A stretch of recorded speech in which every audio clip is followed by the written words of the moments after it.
હાલ ગુજરાતમાં ખેડૂતની હાલત ગંભીર બની રહી છે। એક તરફ ખેડૂત વિરોધી નીતિઓનો આરોપ ભાજપ સરકાર પર મુકાઈ રહ્યો છે। જૂનાગઢમાં આપ નેતા રેશમા પટેલે ભાજપ કોંગ્રેસ પર પ્રહાર કર્યા છે। મળતી માહિતી મુજબ આપ નેતા રેશમા પટેલે કહ્યું, ખેડૂત હિતની અમારી વાતથી ભાજપને પેટમાં દુખે છે, પણ વધારે પેટમાં તો કોંગ્રેસને દુખે છે અને કોંગ્રેસ અમને ગાળો દેવાનું કામ કરે છે। કોંગ્રેસ ઢાંકણીમાં પાણી લઈ ડૂબી મરવું જોઈએ। 30 વર્ષથી વિરોધ પક્ષમાં બેસી ખેડૂત માટે કંઈ કર્યું નહીં, ખાલી ભાજપ સાથે ભાગીદારી કરી ખિસ્સા ભર્યા અને અત્યારે અમારો વિરોધ કરવામાં પણ ભાજપની ભાગીદારી કોંગ્રેસ કરે છે। રેશમા પટેલ આપ કોંગ્રેસ લાજવાના બદલે ગાજે છે।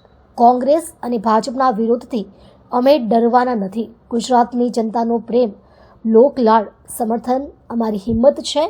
લડીને બતાવીશું। આપણે સૌ જાણીએ છીએ કે ગુજરાતમાં દિવસે ને દિવસે ખેડૂતની પરિસ્થિતિ કફોડી બનતી જાય છે।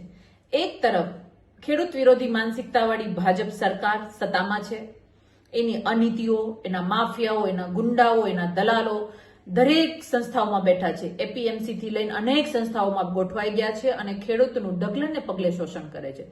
પછી કડદા પ્રથા હોય કે ભાવમાં થતા ફેરફારની નીતિઓ હોય કે અન્ય નીતિ નિયમો હોય, દરેક જગ્યાએ ખેડૂતોનું ભરપૂર શોષણ કરી રહ્યું છે। એનો અમે વિરોધ કરીએ છીએ। અમે માંગણી કરીએ છીએ કે આ શોષણ બંધ થવું જોઈએ। બીજી તરફ કુદરતનો કહેર છે। માવઠા જેવી પરિસ્થિતિએ ખેતરો ધોઈ નાખ્યા, પાક ધોઈ નાખ્યા। આ દરેક પરિસ્થિતિમાં અમે રોડ ઉપર જઈએ છીએ, અમે પેટ બાળીએ છીએ, ઉપવાસ આંદોલનો કરીએ છીએ, અમે સત્તા પક્ષનો વિરોધ કરીએ છીએ, અમે માંગણી કરીએ છીએ કે ખેડૂતના દેવા માફ થવા જોઈએ।